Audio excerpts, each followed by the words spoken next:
Well, we're nearly 6 months into this dreadful war in Gaza.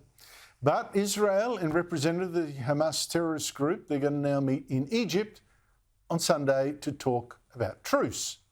Now, this is after the UN Security Council demanded a truce, and after big protests in Israel on the weekend also demanded the Prime Minister Benjamin Netanyahu step down and make way for a truce to release the remaining hostages held by Hamas.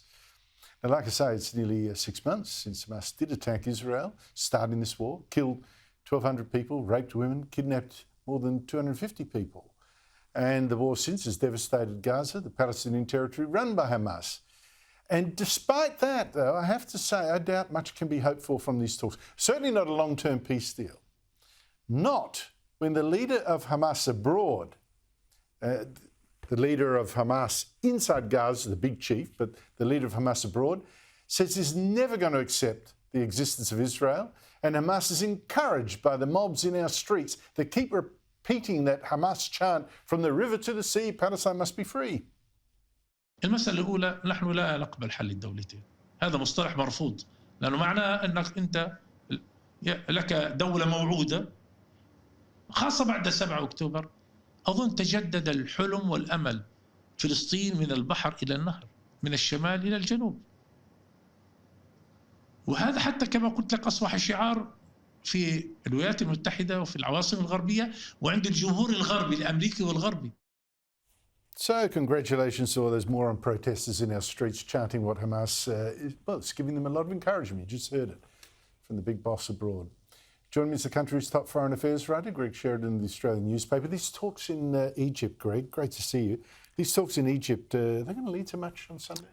Andrew, great to be with you. Look, you might get a 6-week ceasefire. You might.